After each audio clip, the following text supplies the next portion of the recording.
জীবনে সাফল্য পাওয়ার শর্টকাট পথ কি আসলেই কোনো সমাধান, নাকি ভালোবাসা আর পরিশ্রমের মেলবন্ধনেই লুকিয়ে থাকে সাফল্যের চাবিকাঠি?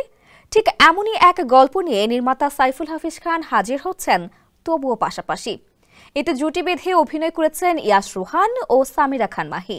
প্রেম, সম্পর্ক আর জীবনের সংগ্রামের এই নাটক একদিকে মজার, অন্যদিকে বাস্তবিক, যা দর্শকদের এক নতুন অভিজ্ঞতায় ভাসিয়ে নিয়ে যাবে।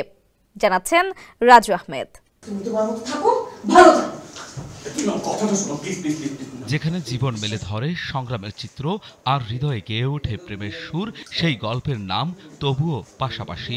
রিফাত আদনান পাপনের চিত্রনাট্যে নির্মাতা সাইফুল হাফিজ খান বাস্তব জীবনের এমন এক ঘটনা নিয়ে তৈরি করেছেন এই নাটক।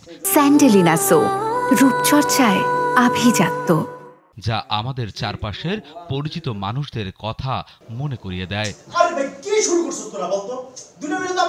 এই নাটকে অভিনয় করেছেন ইয়াশ রোহান এবং সামিরা খান মাহি, যারা গল্পে প্রেম আর বাস্তবতার মিশেলে তুলে ধরেছেন জীবনের এক নতুন দৃষ্টিকোণ। উত্তরার একটি শুটিং হাউসে যখন এই গল্প ধরা পড়ছিল ক্যামেরায়, তখনই স্পষ্ট হয়েছিল এই নাটক যেন জীবনের ছোট ছোট গল্পের প্রতিচ্ছবি।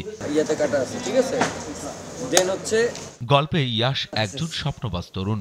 তার জীবনের লক্ষ্য বড় কিছু হওয়া, তবে সাফল্যের শর্টকাট খুঁজতে গিয়ে সে বারবার বাধার সম্মুখীন হন।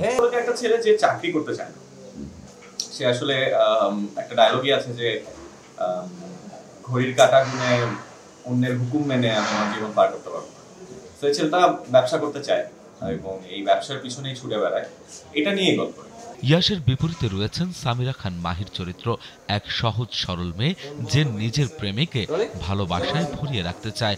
তবে সমস্যা তখনই আসে যখন বাস্তবতার চাপ সামলাতে গিয়ে প্রেমকে উপেক্ষা করে। খুবই সাধারণ টাইপের একটা মেয়ে যে আসলে তার বয়ফ্রেন্ডকে খুব ভালোবাসে এবং সারাক্ষণই মানে এই মেয়েটার লাইফটাই হচ্ছে গিয়ে বয়ফ্রেন্ডকে জুড়ে, কিন্তু boyfriend is busy with something else, but not necessarily with some other girl, maybe মানে ওর কাজ নিয়ে ব্যস্ত, এরকম একটা টাইপের গল্প আর কি। নির্মাতা সাইফুল হাফিজ খান জানান, আমরা অনেক সময় জীবনে শর্টকাট পথ নিতে চাই, তবে এটা সবসময় সাফল্য আনে না, অনেক সময় বড় বিপদ ডেকে আনে।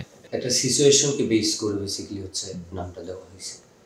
আর এই গল্পটা হচ্ছে অ্যাজ ইউজুয়াল একটা গল্প যেটা সাধারণ মানুষের সাথে বা আমাদের সাথে, আমাদের প্রতিনিয়ত যে আমরা যে মানে মানুষগুলো দেখি, অনেকেরই হচ্ছে মানে লাইফের সাথে কানেক্টেড গল্প, রেগুলার গল্পই। একটা ছেলের হচ্ছে স্ট্রাগলের গল্প, কিন্তু এই স্ট্রাগলটা একটু ডিফারেন্ট ওয়েতে। তবুও পাশাপাশি শুধু নাটক নয়, এটি জীবনের এমন এক আয়না যেখানে প্রেম, সম্পর্ক আর সাফল্যের টানাপোড়েন স্পষ্টভাবে ফুটে উঠবে। আসন্ন এই নাটক দর্শকদের হৃদয় ছুঁয়ে যাবে, সেই আশা রাখছেন নির্মাতা ও কলাকুশলীরা। নতুন বছরে নাটকটি বেসরকারি টেলিভিশন চ্যানেল এনটিভিতে প্রচার হবে। রাজু আহমেদ, কালবেলা। চলো।